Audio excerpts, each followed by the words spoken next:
መኖሪያ ቤት የሰው ልጅ መሰረታዊ ፍላጎት ከመሆኑም በላይ የዜጎች ማህበራዊና ኢኮኖሚያዊ ደህንነት መለኪያ ተደርጎ ይቆጠራል። በኢትዮጵያ ግን ለበርካታ ዓመታት ይህ መሰረታዊ ፍላጎት በትልቅ የፍላጎትና የአቅርቦት አለመጣጣም አረንቋ ውስጥ የወደቀ ጉዳይ ሆኗል።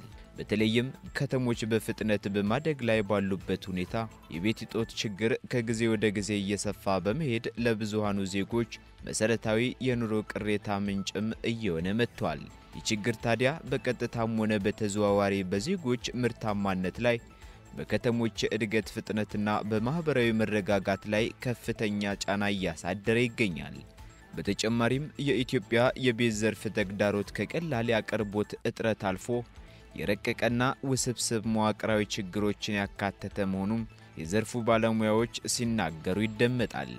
በዚህም የችግሩ ምንጭና ስፋት ደግሞ በርካታ ጉዳዮችን የሚያካትት ሲሆን ከነዚህም ዋና ዋና ጉዳዮች መካከል ደግሞ የከተማ መስፋፋት፣ የፋይናንስ እጦት፣ የመሰረተ ልማት እጥረትና የመሬት አስተዳደር ዋነኞቹ ናቸው ይባላል። መንግስትም ታዲያ እነዚህን ችግሮች ይቀርፋሉ ያላቸውን መፍትሄዎች እያደረገና በከፊልም ደግሞ ወደ ተግባር የገቡ የመኖሪያ ቤት አቅርቦትን የሚያሻሽሉ እርምጃዎችን ከባለድርሻ አካላት ጋር በጋራ በመሆን ይፋ ያደረገ ይገኛል። በተለይም በአዲስ አበባ ከተማ አስተዳደር ደረጃ የቤት አቅርቦትንና የቤት ግንባታን በተመለከተ ሰሞኑን በከንቲባዋ በኩል ይፋ የተደረገው መረጃ የህብረተሰቡን ትኩረት ከመሳቡም በላይ መነጋገሪያ ሆኗል። ውድ የገበያ ሚዲያ የልዩ ጥንቅር ተከታታዮቻችን፣ ለመሆኑ የአዲስ አበባ ከተማ አስተዳደር ከንቲባ አዳነች አቤቤ የቤት አቅርቦትና ግንባታን በተመለከተ የተናገሩት ንግግር ምንድነው የሚለውን ጨምሮ በኢትዮጵያ የመኖሪያ ቤትን በአጭር ጊዜ ለማቅረብ የሚያስችል የ3D ኮንክሪት ፕሪንት ቴክኖሎጂ ተግባራዊ ሊደረግ ነው መባሉን ተከትሎ አሁን ላይ እየተሰሙ ያሉ መረጃዎችን በስፋት የምናጋራችሁ ይሆናል። በተጨማሪም በቅርቡ የመኖሪያ ቤትን በሚመለከት አዲስ ፕሮጀክት ለህብረተሰቡ ይፋ መሆኑንና በአዲሱ ፕሮጀክትም የተካተቱት እንዲሁም የተደነገጉ ጉዳዮችን እንነግራችኋለን። ውድ ተከታታዮቻችን አብሮነታችሁ እንዳይለየን በትህትና እየጠየቅን ሐሳብ አስተያየት እንዲሁም የምታጋሩን ጥቆማ ካለ ደግሞ በኮሜንት እንድታደርሱን እያለን ወደ ዛሬው ልዩ ጥንቅር እንሸጋግራለን።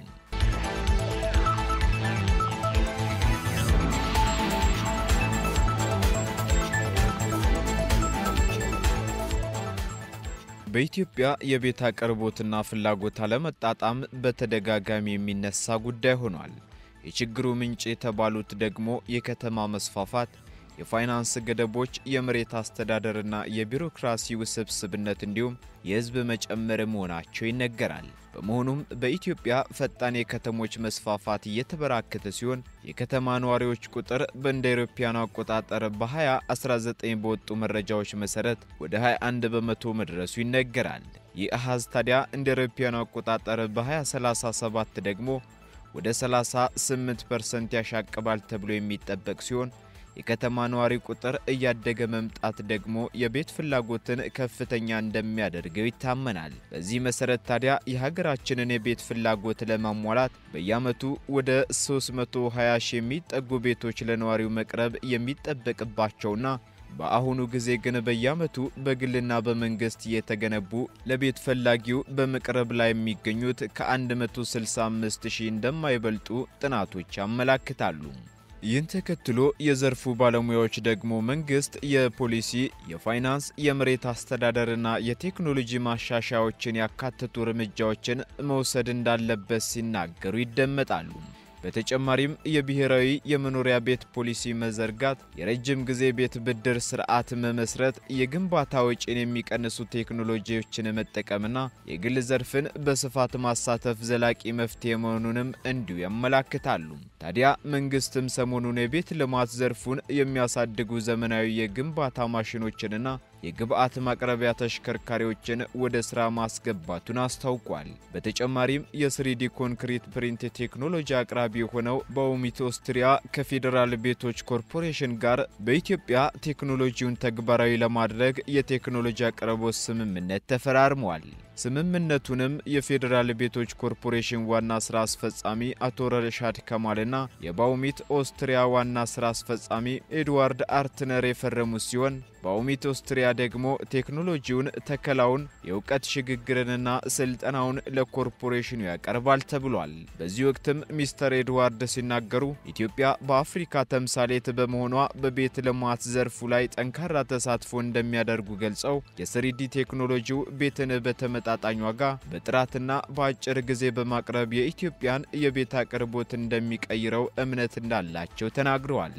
የፌዴራል ቤቶች ኮርፖሬሽን ከባውሚት ኦስትሪያ ጋር በመተባበር የስሪዲ ኮንክሪት ቴክኖሎጂን በመጪው 1 ዓመት ውስጥ ሙሉ በሙሉ ተግባራዊ ለማድረግም አቅዷል። ዋና ስራ አስፈጻሚው አቶ ረሻድ ከማል በበኩላቸው የቴክኖሎጂ ቤትን ከመገንባት ወደ ማምረት የሚያሸጋግር ሲሆን የወቅቱን የመኖሪያ ቤት ችግር ከመሰረቱ ለመቅረፍም ኮርፖሬሽኑ ዘመናዊ የግንባታ ቴክኖሎጂ ላይ ትኩረት አድርጎ እየሰራ ስለመሆኑ አስረድተዋል።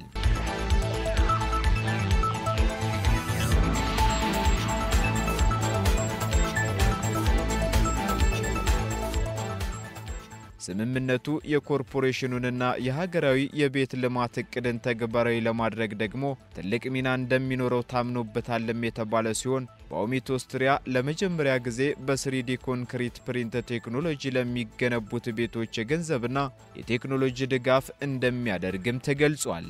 በዚህም የግንባታ ዘርፉን በከፍተኛ ደረጃ ለማዘመን የሚያስችለውን የስሪዲ ኮንክሪት ፕሪንት ቴክኖሎጂን በበርካታ ሀገራት ተግባራዊ አድርገውታል።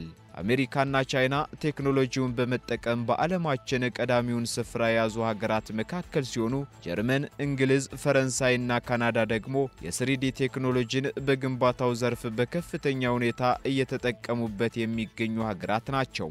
ኢትዮጵያም ታዲያ በዘርፉ ያላትን ተጠቃሚነት ለማሳደግ ከኦስትሪያ ኩባንያ ጋር በመተባበር ወደ ተግባራዊ ምዕራፍ ለመሸጋገር በሂደት ላይ ትገኛለች። የስሪዲ ኮንክሪት ፕሪንት ቴክኖሎጂ የስሪዲ ህትመት ቴክኖሎጂን የያዘ ግዙፍ ማሽንን የሚጠቀምና ማሽኑም ደግሞ በኮምፒውተር እየታዘዘ የሚገኘውን የኮንስትራክሽን ግብዓት ተጠቅሞ ልዩ ልዩ ዲዛይን ያላቸውን ግንባታዎች በራሱ ያከናውናል። በዚህም ግዙፉ ማሽን በተሰጠው ዲዛይን መሰረት ግንባታውን በፍጥነት ማከናወን እንደሚችልም የዘርፉ ባለሙያዎች ይገልጻሉ። ቴክኖሎጂው የህንጻ ዶምና አርኪቴክቸራል ጥበባቸው ከፍ ያሉ ግንባታዎች በሚፈለገው ጥራት ማከናወን የሚያስችል መሆኑ የሚነገር ሲሆን የስሪዲ ኮንክሪት ፕሪንት ቴክኖሎጂው በባህላዊ መንገድ ግንባታ ሲከናወን የኖሩ የልስን የብሎኬት ድርደራና መሰል የግንባታ ሂደቶችን ከማስቀረቱም ባለፈ የግንባታ ግብዓቶችን ብክነት እንደሚቀንስ ደግሞ ባለሙያዎቹ አስረዳሉ። ከአካባቢ ጋር የሚስማሙና ዝቅተኛ ብክነትን የሚያስከትሉ የግንባታ ጥሬ ዕቃዎችን መጠቀም እንደሚያስችልም በዘርፉ የተከናወኑ ጥናቶች እማኞች ናቸው።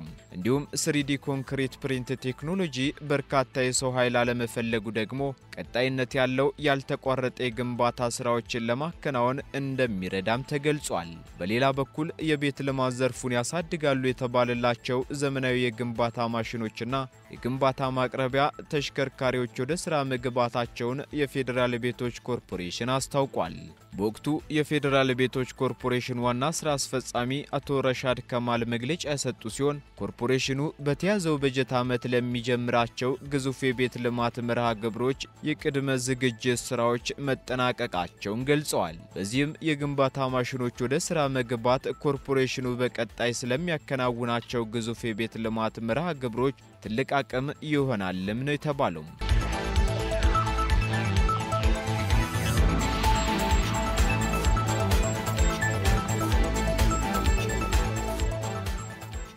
ይህ በእንዲህ እንዳለ ደግሞ በሶስተኛው የአዲስ አበባ ከተማ ምክር ቤት 5ኛ ዓመት የሥራ ዘመን አንደኛ መደበኛ ጉባኤ ላይ ለተነሱት ጥያቄዎች ምላሽና ማብራሪያ የሰጡት የከተማ አስተዳደሩ ከንቲባ አዳነች አቤቤ የቤት ግንባታን በተመለከተ የተናገሩት ንግግር ትኩረትን የሳበ ጉዳይ ሆኗል። በዕለቱም ለከንቲባዋ ከተነሱት ጥያቄዎች መካከል የትራንስፖርት ታሪፍ ጭማሪ፣ የንጹህ የመጠጥ ውሃ አቅርቦት፣ የጤና ጣቢያ እጥረትና የመኖሪያ ቤት ጉዳይ ጉዳይ ዋና ዋና ጥያቄዎች ናቸው። ለተነሱት ጥያቄዎችም ምላሽ የሰጡት ከንቲባ አዳነች በዘንድሮ 2018 ዓ.ም በአዲስ አበባ ከተማ የኮሪደር ስራ ተብሎ እንደ አዲስ የሚጀመር ስራ እንደማይኖር ገልጸው የዘንድሮ ትኩረት ቤቶችን መገንባትና የውሃ አቅርቦትን ማሻሻል ነው ሲሉ ተደምጠዋል። በዚህም እስካሁን በኮሪደር ስራ የተገኙ ውጤቶች ከከተማው ስፋት አንጻር ገና እንደሆኑ ያነሱት ከንቲባዋ ስራዎቹ ግን የተሰሩት ታቅዶባቸው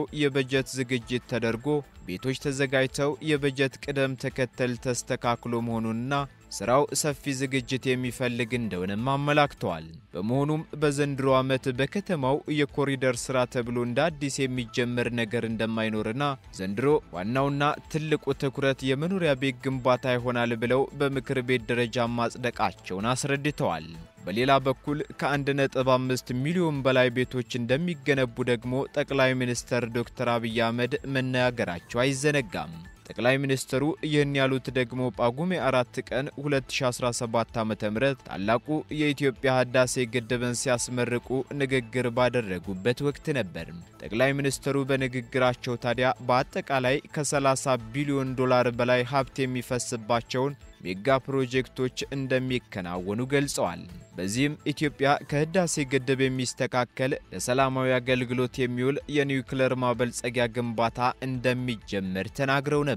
በተጨማሪም በሚቀጥሉት 5 እና 6 ዓመታት በትንሹ ከ1.5 ሚሊዮን በላይ ቤቶች ይገነባሉ ማለታቸውንም እንዲሁ በዜና ወጃችን ወደ እናንተ ማድረሳችን አይዘነጋም። በተመሳሳይ ሰሞኑን በሁለት ድርጅቶች አማካኝነት ደግሞ የመኖሪያ ቤትን በሚመለከት አዲስ ፕሮጀክት ይፋ መሆኑን እንደዚሁ ማድረሳችን ይታወሳል። አዲሱ ፕሮጀክትም የመኖሪያ ቤት ፈላጊዎች በግል የባንክ አካውንታቸው ገንዘባቸውን ቆጥበው የሚፈልጉትን አይነት ቤት ተሰርቶላቸው የሚወስዱበት አሰራር ነው። በዚህም በሪል ስቴትና የተለያዩ ትላልቅ የህንፃ ግንባታ ፕሮጀክቶች የሚሳተፈው ኮምፓስ ፕሮፐርቲስ ከጎቤቶች ጋር በመተባበር ተግባራዊ የሚያደርጉትን በአይነቱ አዲስ የሆነና የቤት ግንባታ ፕሮጀክት ይፋ ማድረጋቸውን አስታውቀዋል። ፕሮጀክቱ በሌላው ዓለም የሪል ስቴት ዘርፍ በስፋት ስራ ላይ የዋለ በሀገራችን ግን እስካሁን ያልተተገበረ አሰራር መሆኑን የኮምፓስ ፕሮፐርቲስ የሥራ ኃላፊዎች ተናግረዋል።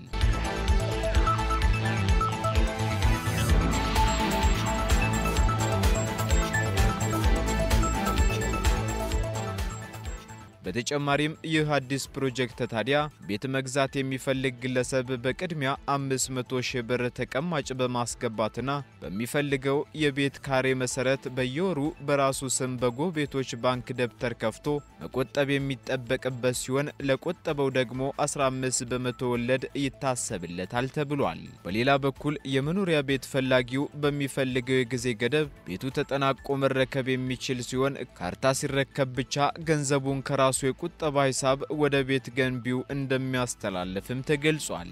በተጨማሪም ግለሰቡ የቆጠበውን ገንዘብ ማውጣት ከፈለገም ደግሞ ለባንኩ ቀድሞ በማሳወቅ ማውጣት እንደሚችል አሰራር ተቀምጧል የተባለ ሲሆን ለዚህ አገልግሎትም ምንም አይነት የአገልግሎት ክፍያ አይጠበቅበትም ተብሏል።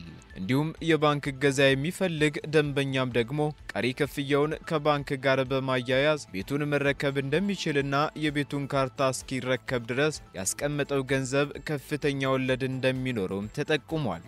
ነገር ግን ይህ በእንዲህ እንዳለ ታዲያም በኢትዮጵያ ያለው የቤት አቅርቦትና ፍላጎት አለማጣጣም በአንድ ጀንበር የሚፈታ ቀላል ችግር አይደለም። የችግሩ ምንጭ የከተማ መስፋፋት፣ የፋይናንስ ገደቦች፣ የመሬት አስተዳደርና የቢሮክራሲ ውስብስብነት መሆናቸው በተደጋጋሚ የሚነሳ ጉዳይ ነው። በመሆኑም መንግስት የሚወስዳቸው እርምጃዎች የፖሊሲ፣ የፋይናንስ፣ የመሬት አስተዳደርና የቴክኖሎጂ ማሻሻያዎችን ያካተቱ መሆን እንዳለባቸው ደግሞ የዘርፉ ባለሙያዎች ያስረዳሉ። የብሔራዊ የመኖሪያ ቤት ፖሊሲ መዘርጋት፣ የረጅም ጊዜ የቤት ብድር ስርዓት መመስረት፣ የግንባታ ወጪን የሚቀንሱ ቴክኖሎጂዎችን መጠቀምና የግል ዘርፉን በስፋት ማሳተፍ ለዘላቂ መፍትሄ ቁልፍ ሚና እንደሚጫወትም ያክላሉ። በተጨማሪም በመንግስት የዘርፉ ባለድርሻ አካላት የተቀናጀ ስራ አማካኝነት የቤት እጦት ቅሬታን ማቀዝቀዝ የሚቻልበት መንገድ መክፈትና ዜጎችም መሰረታዊ መብታቸው የተከበረበት እንዲሁም የኑሯቸው ጥራት የተሻሻለበት ሁኔታን መፍጠር የሚሉት እስካሁን የዘለቁ የህብረተሰቡ ጥያቄዎች ሆነዋል። የተወደዳችሁ የገበያ ሚዲያ ተከታታዮቻችን በዛሬው የልዩ ጥንቅር ፕሮግራማችን በየዕለት ተዕለቱ የሚነሳውን የቤት ፍላጎትና ባለቤትነት ጥያቄ በተመለከተ ከሰሞኑ የተሰሙ አዳዲስ ጉዳዮችን ስናቀርብላችሁ ቆይታ አደረግን። አብራችሁን ስለቆያችሁ እጅግ አድርገን እናመሰግናለን። ሰናይ ጊዜን ተመኘን።